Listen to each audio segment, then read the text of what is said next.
there's a very simple way of guiding your attention home to who you really are, to your source, to your true nature. And what you do is you point at your foot first, and then look at your foot. You can see it's a thing. And then you bring your finger up your body to your knee, and you notice your knee is a thing. And you keep going up to your tummy and up to your chest, and you can still see something there.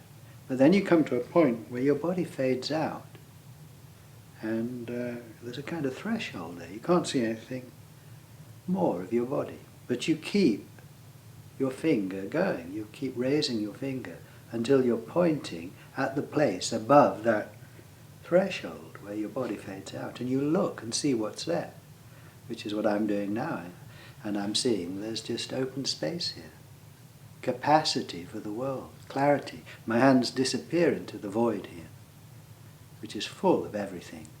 Unconditionally open here. The source. Who one really is.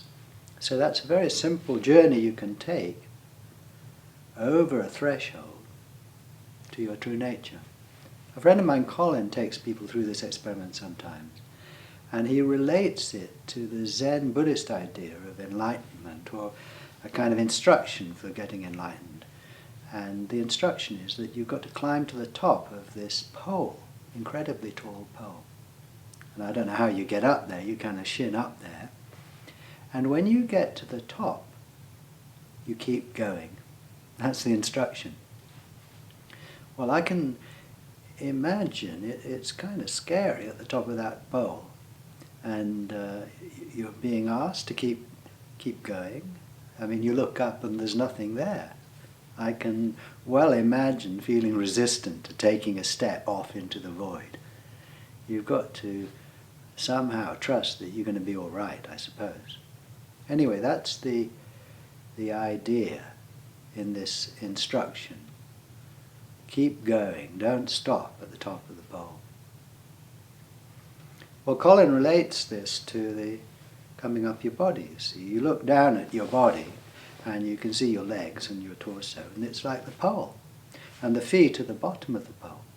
And you point gradually up your body, you're climbing that pole all the way up.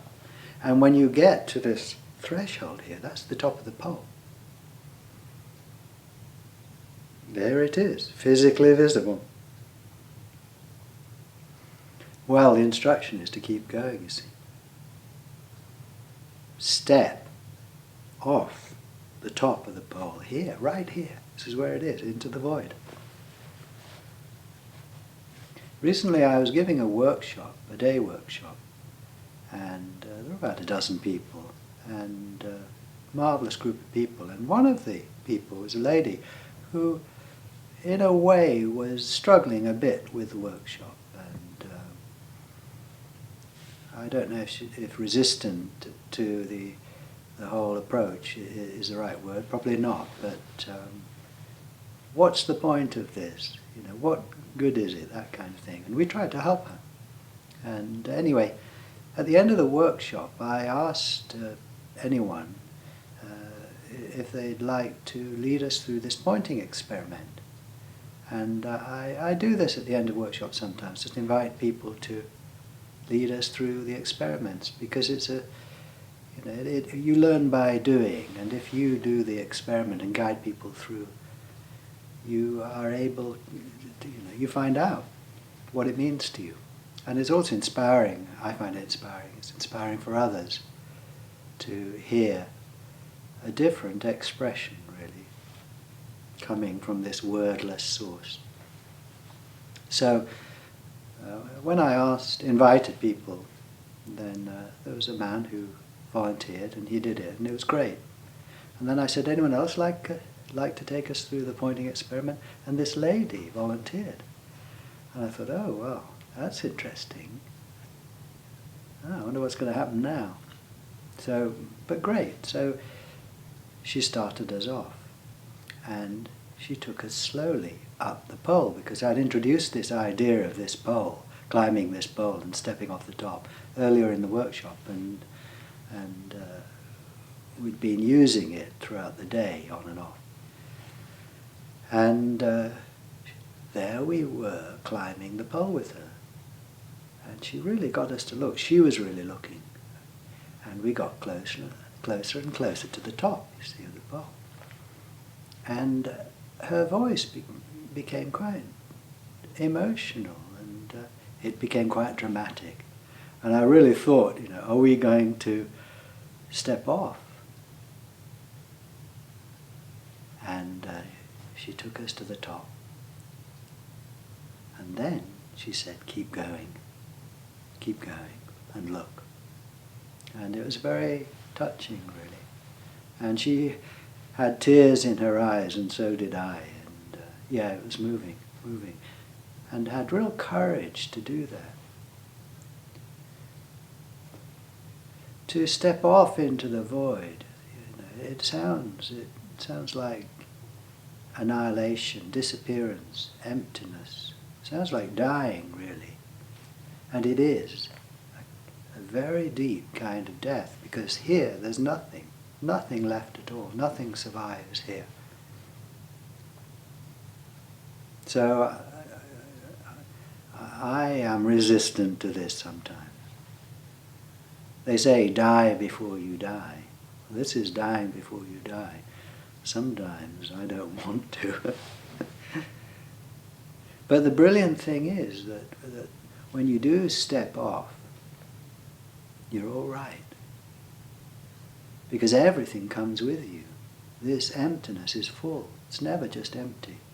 When you die, this deepest of deaths here, you're instantly resurrected as everything. When you climb this pole, if you stop at the top, then you're just that one thing. You remain as that one body, that one person. But if you step off into no thing, you become everything. And that's the only way of being everything, is by being nothing. Surrendering everything and receiving everything back. And how do we surrender everything? It's not the feeling of surrender primarily. Feelings come and go. It's not the idea of surrender. It's seeing. Nothing here. Wordless. Non-verbal, non-emotional seeing. Attention to the place right where you are, at your center, that only you can see. And discovering that within this capacity is everything.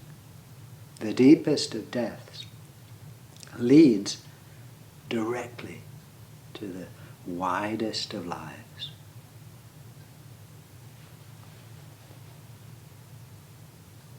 So, climb that pole. When you get to the top, keep going. Take courage. Take a deep breath. You'll be all right. Don't think about it. Don't try and understand it. You don't have to feel anything in particular. It's attention, which is available now.